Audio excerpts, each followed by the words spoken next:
Good morning, students.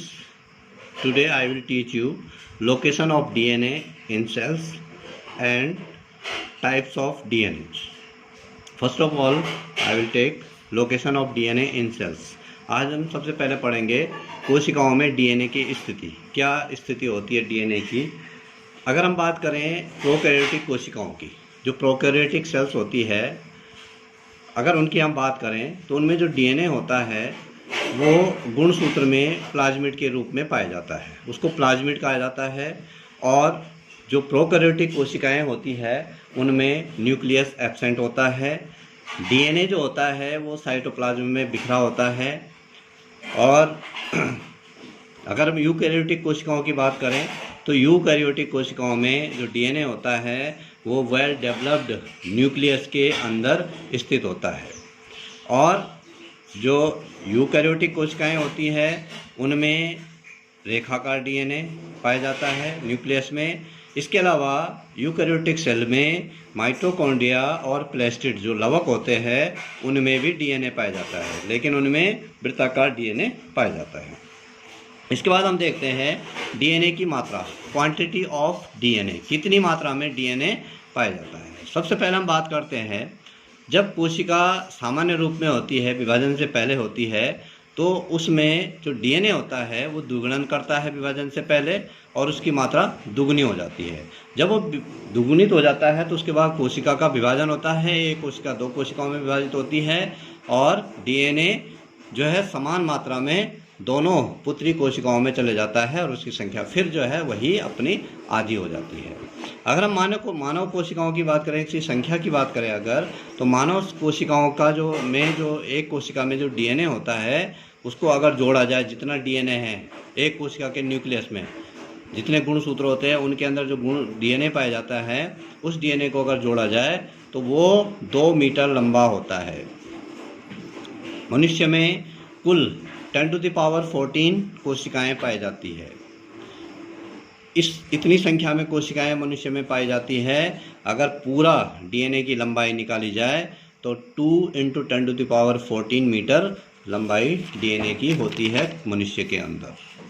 अब हम बात करते हैं डीएनए के विभिन्न प्रारूप, various forms of the DNA, या डीएनए के प्रकार भी हम इसको कह सकते हैं।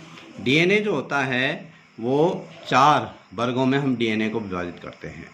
सबसे पहला है रेखाकार व वृत्ताकार DNA, linear and circular DNA.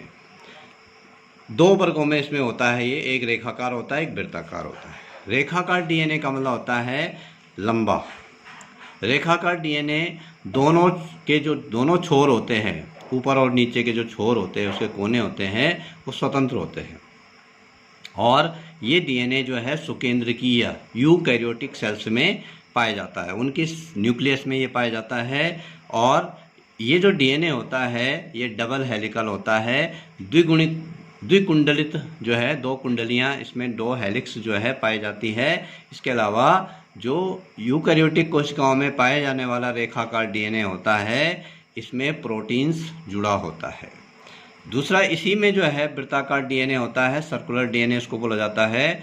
Eukaryotic cells के प्लास्टिड में और माइटोकॉन्ड्रिया में, यूकैरियोटिक कोशिकाओं के न्यूक्लियस में वृत्ताकार डीएनए नहीं पाया जाता है, केवल यूकैरियोटिक कोशिकाओं के माइटोकॉन्ड्रिया और प्लास्टिड में वृत्ताकार डीएनए पाया जाता है। और साइटोप्लाज्म जो प्रोकैरियोटिक कोशिकाएं होती है उनके साइटोप्लाज्म में बिना केंद्रक के ये वृत्ताकार डीएनए पाया जाता है, जिसको कि प्लाज्मिड कहा जाता है।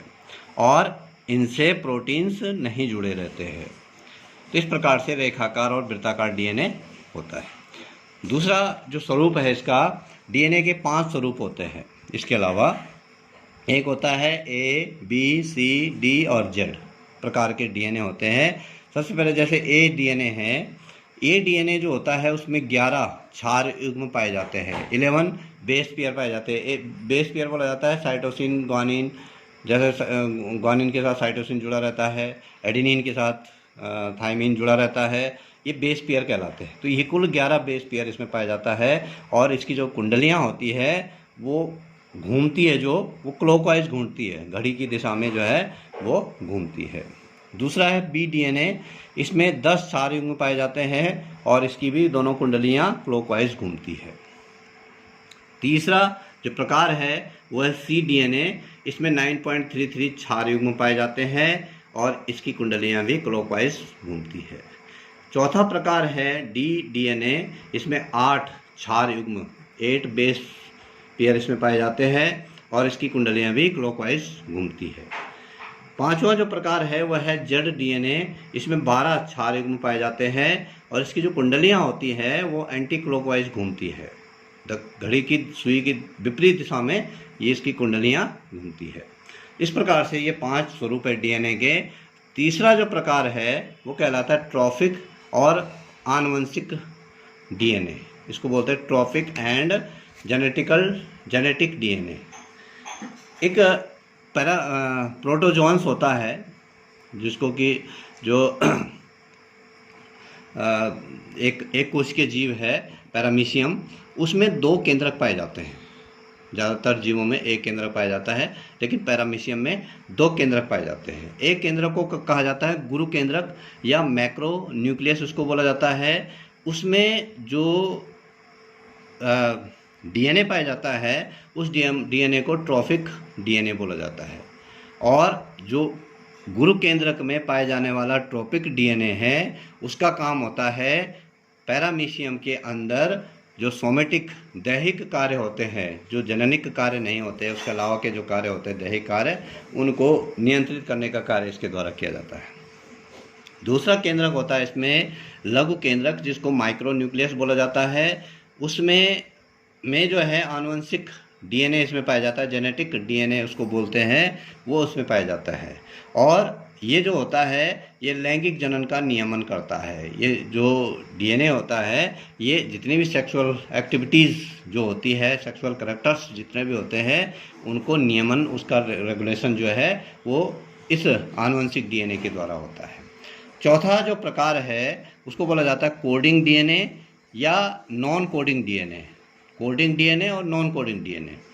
अब जो होता क्या है, जनरली जो सुकेंद्रीय यूकैरियोटिक सेल्स होती है उसमें 2 प्रकार का डीएनए होता है, एक कोडिंग डीएनए होता है, एक नॉन कोडिंग डीएनए होता है। अब जनरली होता क्या है, जो कोडिंग डीएनए होता है उसको क्रियाशील डीएनए भी बोला जाता है, फंक्शनल डीएनए भी उसको बोला जाता है। कि का मतलब है कि ये जो डीएनए होता है ये हमेशा फंक्शन में रहता है, always, it is always in function, इसलिए क्रियाशील डीएनए बोला जाता है। और ये जो डीएनए होता है ये आरएनए का अनुलेखन भी करता है।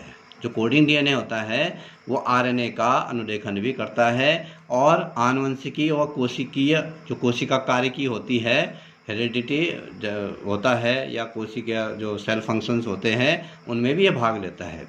और इसकी अनेक प्रतिलिपियां कोशिका में होती है, अनेक प्रतिलिपियां जो है कोशिका में इसकी उपस्थित होती है।